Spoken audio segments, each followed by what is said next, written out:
Last Friday mga bossing ko, April 25.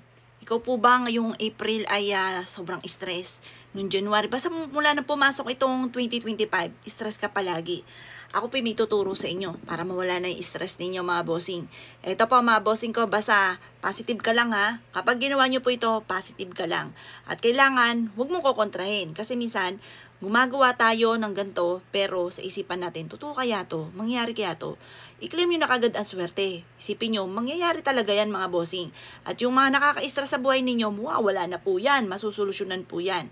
Ngayon, ganito ang gagawin po ninyo. Kumuha ka ng isang garapon. Sa garapon na ito, yung banti po na pwede nyo siyang dalhin kahit saan kayo magtungo. Halimbawa, yung mga ganito, maglagay ka ng kape. Ito yung kape po natin. Maglagay ka dyan. Pag nai-stress ka, sisinghutin nyo yung kape. Makakatulong po yan para mawala yung stress po ninyo. Or kaya po mga bossing, kumuha ka ng isang platito or shot glass. Lagyan mo ito ng kape.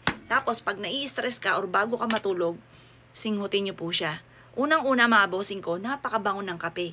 'Di ba? Ito nga po mga boss, talagang tunay na nakaka-addict po 'yan. Nakakailang ganto ko sa bawat araw mga boss, 5 beses ata mga bossing. Kung hindi ko kontrol lang sarili ko, masigit pa po diyan. Ngayon pa mga bossing ko, dahil parang pag nakakainom ako nito, parang nagiging kampante ako. Parang nagiging energetic ako mga bossing. Iba yung pakaramdam. Ganon din mga bossing ko sa pagsinghot nito. Ang gagawin niyo lamang sa kwarto ninyo, maglagay ka ng kape sa kahit isang shot glass. Tapos, yung tipong maaamoy nyo po siya. Pag naamoy nyo po siya, mas magiging kampante ka. Kaya kung ikaw po ay parang mailap ang swerte, gawin nyo po yan. At ito pa, kung kailangan mo ng pera, ngayon darating na Mayo, meron ako ituturo. Kumuha ka ng kandilang berde. Pagkatapos, or kaya dilaw. Yan. Dilaw or berde ang kailangan ninyo.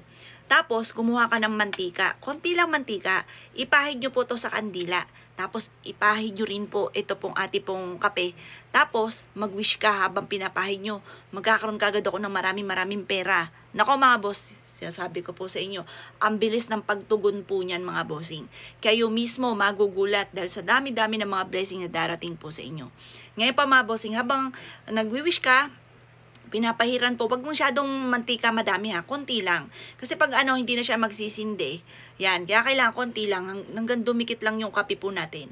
Tsaka madikit naman po ang kape. Pagtapos, hayaan nyo siyang magsindi na nakasindi mga bossing ko yung inyong kandila. Kapag po, pwede rin naman na, kaya lang wag mapuputol ang kandila. Pwede nyo isulat yung amount na matagal mo nang pinapangarap sa kandila. Tapos saka mo siya papahiran ng langis or ng mantika, tapos pahiran nyo siya ng kape. Tapos mag-wish ka na. Kiniklaim ko na ang swerte, maraming pera na ang darating sa akin. Nako mga boss, kayo mismo maa-amaze. Magkakapera ka kagad. Hindi mo alam kung saan, basta darating po yan sa inyo. Yung tipong mananalo ka, or kaya po maaaring may magbabalato sa inyo, or lalaki yung benta ninyo, o magkakaroon ka ng bonus. Basta may darating sa inyo kagad na pera. Mabilis ang pera po ito. O siya mga boss, kung hindi nyo pa ito nagagawa ngayong April, ngayon darating na Mayo, gawin nyo siya ha. Bago matapos ng halimbawa, may problema ka sa pera, para matuldo ka na yung problema, yung mabilis po kasi ang pagtugon po nito at mas magiging kampante ka sa lahat ng bagay. Ang taong kampante, yan po mga bossing, mas magaan yung daloy na swerte. Kaya subukan nyo po ito, magkape po kayo at mabilis na pagtugon sa inyo po mga ninanais. O siya mga boss ha, good luck pa sa inyo po lahat.